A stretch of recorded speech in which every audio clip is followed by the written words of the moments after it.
Today, I'd like to talk with you about mistakes and forgiveness.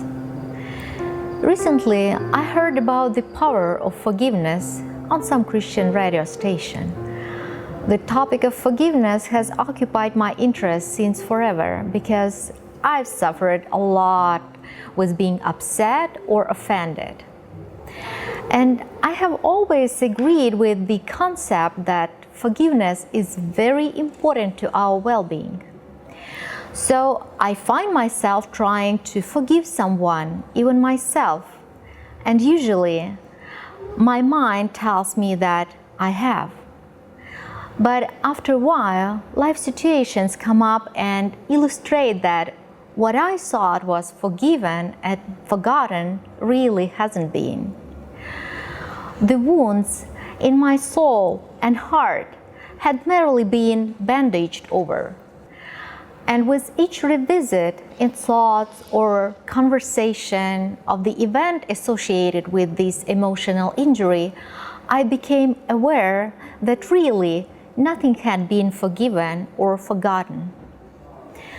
My emotional or mental resistance and rejection was still very much alive within me. But a couple years ago, my great teachers, Bert and Sophie Hellinger, opened a new perspective for me about forgiveness itself. And today, I have nothing to forgive. Today, I don't waste my energy anymore. Today, I feel peace in my heart. Let me explain. Imagine this. If I tell someone aloud or inwardly, I forgive you, does it bring about resolution for both sides of the conflict? Does it bring peace and harmony to your heart? I don't think so. There may be some sort of satisfaction because this action is usually motivated by our ego proclaiming, "See, I am better than you." Each time we question ourselves about our willingness to forgive, we place ourselves in this position of a judge entitled to sentencing someone. Doesn't that seem somewhat presumptuous? To me, it seems like a closed trial where I'm judge, prosecutor, and jury, where I'm graciously applying my own personal sense of good and evil, and of course there is based on my own bias as to what's right or wrong. I'm saying I will make the decision as to whether I wish to forgive you or not. This can become arrogant forgiveness. Yes, you're guilty, but I am so kind that I forgive you. Or it may be arrogant punishment. Yes, I recognize you're guilty and I will punish you for it. For example, I can reject someone I no longer wish to love. As a result, my ego has been satisfied, and that makes me feel good for a short time.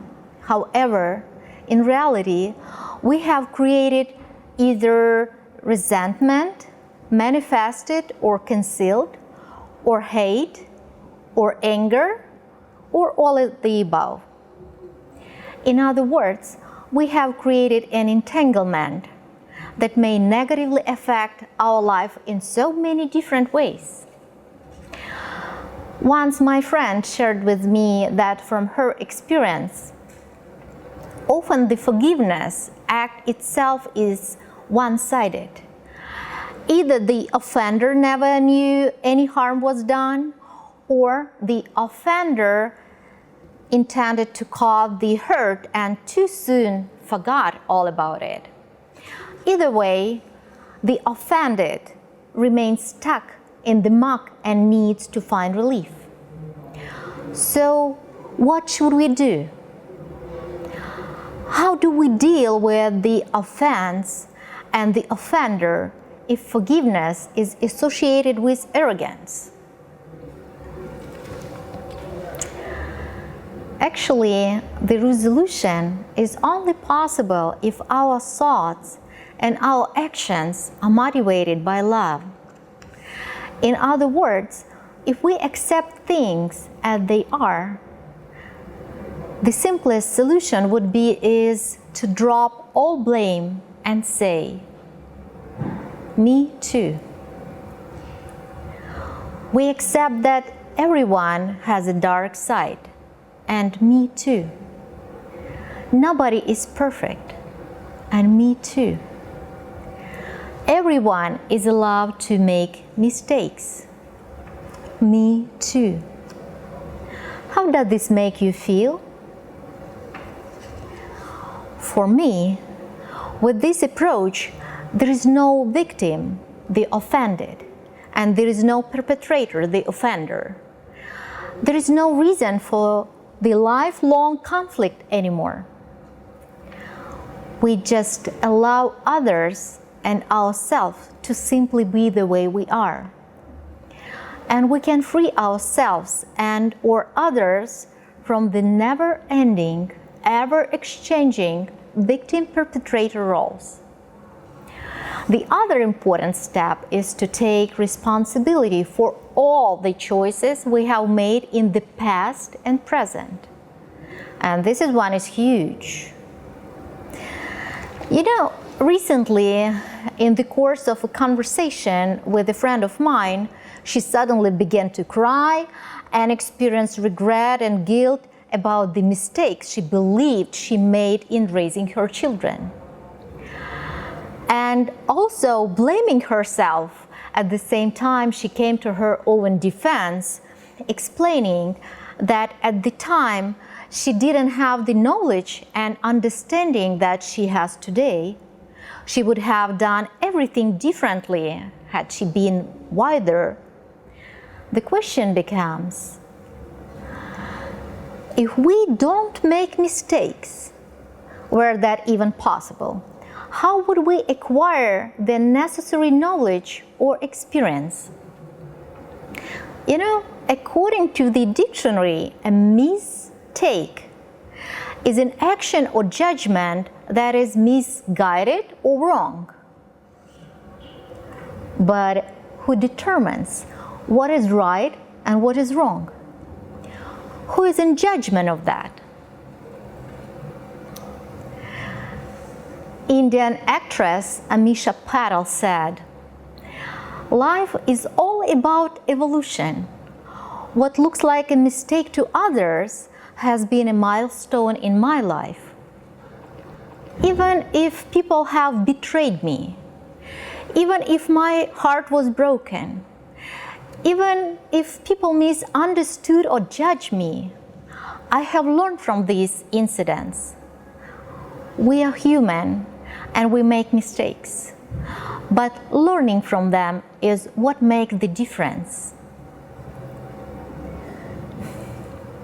At this point, we do not place blame or have guilt towards others or ourselves. There is no victim and no perpetrator. There is no need for forgiveness. Only acceptance and responsibility and respect. And from this vantage point, we free up an abundance of energy to move on with life and love.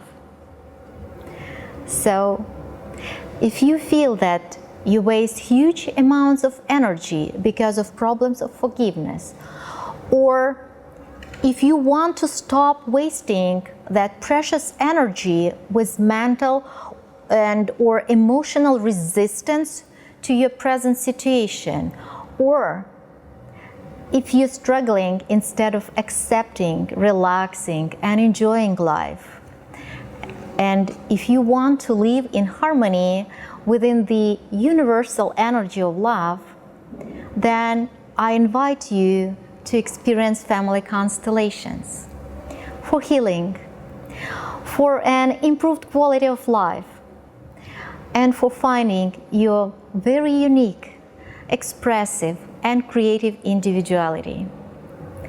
I wish you a happy and harmonious life.